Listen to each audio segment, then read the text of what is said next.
Hello दोस्तों, मैं हूं दीपांशु और आप देख रहे हैं कोडिंग टर्टल्स। मैं अपनी इस जीएसए की सीरीज़ में आगे जो भी आप लोगों को कोडिंग सिखाने वाला हूं, जो भी हम एल्गोरिदम से रिलेटेड अपना कोड देख रहे होंगे या डेटा स्ट्रक्चर्स को इम्प्लीमेंट कर रहे होंगे, तो वहाँ पर हमें बेसिकली एक सेटअप की ज़रूरत होगी जिसमें हमें कोई भी प्रॉब्लम ना आए।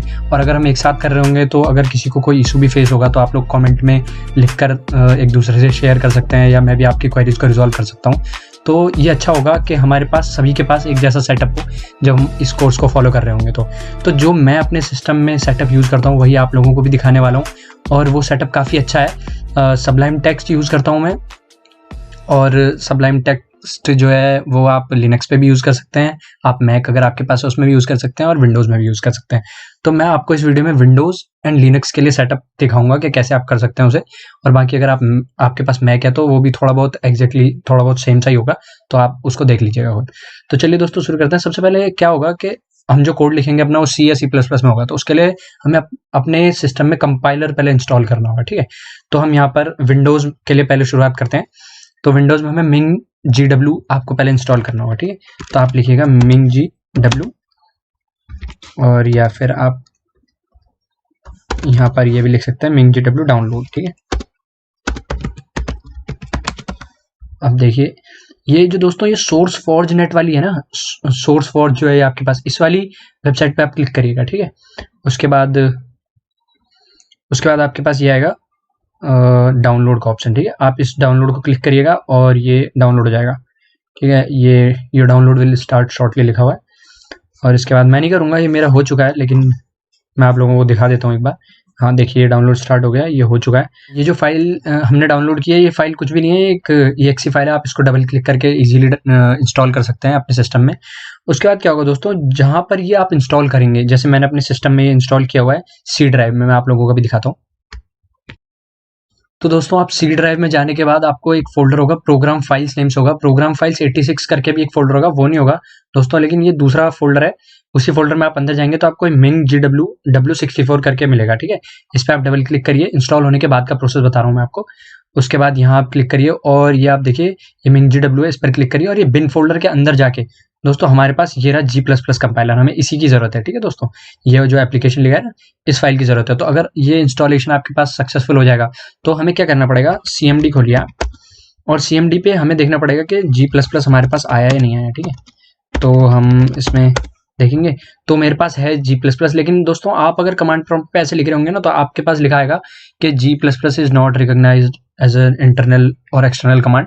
वो इसलिए आएगा क्योंकि आपने इंस्टॉल तो कर लिया है, बट बेसिकली आपने किया क्या नहीं है अभी तक, वो आपको इसका पाथ सेट करना है। ठीक है, तो पाथ होता क्या है कि हम जानते हैं कि हमारा ये इस फोल्डर में, बिन फोल्डर में, लेकिन अब जब हम इस G++ को यूज कर रहे होंगे किसी और सॉफ्टवेयर से, जैसे मान लीजिए मैं सबलाइम टेक्स्ट यहाँ पर यूज करूंगा रन करने के लिए अपने कोड्स को, तो सबलाइम को कैसे पता होगा कि G++ कहाँ है? वो सिस्टम को कॉन्टेक्ट करेगा, सिस्टम बताएगा नहीं। तो हमें इसके लिए क्या करना पड़ेगा, सिस्टम वेरिएबल होता है, एनवायरनमेंट वेरिएबल जिसे बोलते हैं, आप वो वेरिएबल आपको सेट करना पड़ेगा। बेसिकली उसे बोलते हैं पाथ, किसी भी एप्लीकेशन के लिए पाथ सेट करना। तो उसके लिए आप क्या करेंगे, इन्वायरमेंटल वेरिएबल्स लिखेंगे, यहाँ विंडोज बटन दबाइए, इन्वायरमेंटल वेरिएबल लिखिए और इस पर क्लिक करिए। यहाँ पर इन्वायरमेंटल वेरिएबल्स आ जाएगा, और उसके बाद यहाँ आप देखिए ये नीचे यहाँ पर पाथ होगा, इस पर क्लिक करके आप यहाँ पर एडिट कर सकते हैं।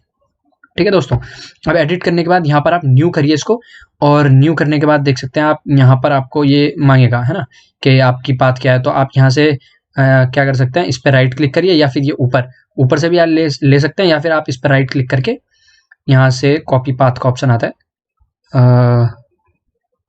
पता नहीं किधर है दोस्तों, लेकिन कोई बात नहीं, आप इसको यहाँ से कॉपी करके और क्या करना है, यहाँ आपको ये न्यू करके, और न्यू में यहाँ दोस्तों आपको इसको पेस्ट कर देना है। ठीक है, मेरा तो दोस्तों ये पहले से ही पेस्ट है तो मैं इसको करूँगा नहीं, लेकिन आप लोग कर लीजिएगा। उसको करने के बाद आप इसको ओके करके इसको एग्जिट कर देंगे। ठीक है, यहाँ पर भी ओके। उसके बाद आप CMD खोलिएगा और अब लिखिएगा G++ कंपाइलर, G++ वर्जन। ठीक है, तो इससे हमें पता चल जाएगा हमारे पास G++ इंस्टॉल हो चुका है, अगर आपके पास ऐसा कुछ आउटपुट आता है तो। और अब ठीक है, फिर आगे देखते हैं क्या करना होगा। ये यहाँ पर आपको ब्राउजर में जाना होगा, यहाँ लिखना होगा आपको सबलाइम टेक्स्ट। ठीक है, तो सबलाइम टेक्स्ट ये आपके पास डाउनलोड, इस पर क्लिक करिएगा आप डाउनलोड पे, और आपका सिस्टम जो भी है उसके हिसाब से आप ये, मेरा विंडोज 64 बिट है, आप लोगों का ज़्यादातर लोगों का यही होगा विंडोज 64, आप इसको डाउनलोड कर सकते हैं। लिनक्स के लिए भी है, मैं आपको अगली वीडियो में बताऊंगा, इसी के आगे बता रहा हूँ मैं आपको। तो ये बेसिकली क्या है कि आप विंडोज़ के लिए इसको इंस्टॉल कीजिए और इसको इंस्टॉल करने के बाद वही EXE फाइल आएगी, आपको पूछेंगे, उसको इंस्टॉल कर लीजिएगा। हाँ दोस्तों, मैं एक स्टेप बताना भूल गया, MingGW जब आप इंस्टॉल कर रहे होंगे तो वहाँ पर आपको पूछेगा कि आर्किटेक्चर कौन सा है आपका, ठीक है। तो वहाँ पर कुछ i86 करके कुछ आता है, उसको क्लिक ना करके आपका 86 आर्किटेक्चर जो है उसको क्लिक करना है, ठीक है। तो ये स्टेप इंपॉर्टेंट था, वो मैंने आपको बता दिया। अब इसके बाद दोस्तों जब ये आपका इंस्टॉल हो जाएगा सबलाइम टेक्स्ट, तो उसके बाद क्या करना है, आप सबलाइम टेक्स्ट खोलिएगा। तो दोस्तों आपको सबलाइम खोलने के बाद कुछ ऐसी स्क्रीन दिखेगी। आपको यहाँ पर क्या करना है, सिंपली आपको ऑल्ट शिफ्ट और 3 प्रेस करना है। तो उसके क्या होगा कि आपकी जो विंडो है वो आपकी 3 पार्ट में डिवाइड हो जाएगी। हम क्या कर रहे होंगे दोस्तों, ये जो आपकी सेकेंड विंडो है इसको हम यूज़ कर रहे होंगे इसको यूज़ कर रहे होंगे एज अ इनपुट विंडो, और यहाँ पर हमारा आउटपुट शो होगा। तो इसको कॉन्फ़िगर करने के लिए दोस्तों क्या करते हैं मैं आपको बताता हूँ। इसको आप सेव करिए पहले। यहाँ पर हम कोड लिखते हैं कोई, जैसे मैं कोड लिख देता हूँ यहाँ पर सिंपल सा।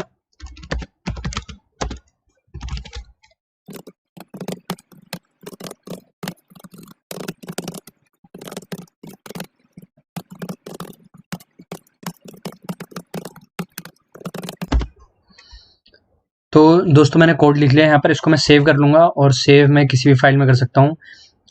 लेट सपोज यहाँ पर मैं कोई डेस्कटॉप पर फाइल बना लेता हूँ। यहाँ पर बनाता हूँ DSA कोर्स करके मैंने एक फोल्डर बना लिया दोस्तों, ठीक है। उसके बाद DSA कोर्स के अंदर जाऊँगा मैं, और यहाँ पर मैं अपनी फाइल का नाम देखता हूँ, लेट्स सपोज new.cpp, ठीक है दोस्तों, ये कर दिया मैंने।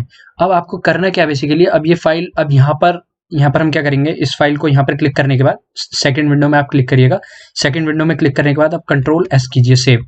अब यहाँ पर इसको कर लीजिए आप इनपुट, ठीक है, इनपुट फाइल मतलब input f.in, इससे सेव कर लीजिए आप, ठीक है।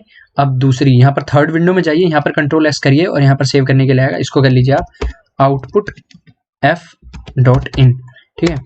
अब दोस्तों ये हमारे पास हो चुका है। अब हम क्या करेंगे, यहाँ टूल्स में जाना है। सबसे पहले आप यहाँ पर क्लिक कर लीजिए फर्स्ट विंडो में, उसके बाद टूल्स में जाइए, और टूल्स में जाने के बाद आप बिल्ड सिस्टम में जाइए, यहाँ पर न्यू बिल्ड सिस्टम कीजिए।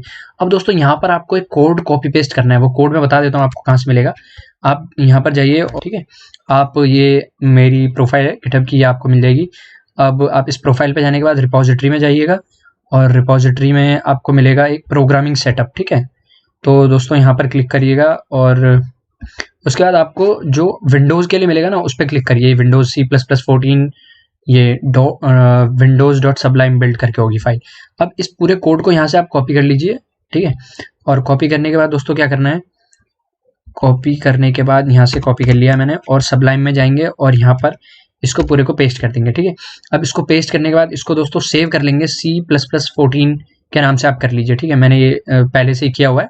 आपको ये जो है आगे ये एक्सटेंशन नहीं लिखना है, आपको C++14 के नाम से आप डायरेक्ट एक्सटेंशन नहीं लिखना, मैं बता देता हूँ आपको, C++14, ठीक है। ये लिख के आप यहाँ पर सेव कर दीजिएगा, ठीक है दोस्तों। मेरे पास पहले से हो रखा है तो मैं नहीं करूँगा, इसको कैंसिल कर दूंगा। अब उसके बाद जब ये फाइल आपकी सेव हो जाएगी तो हमें क्या करना है, ये कोड लिखा हुआ है हमने, ठीक है।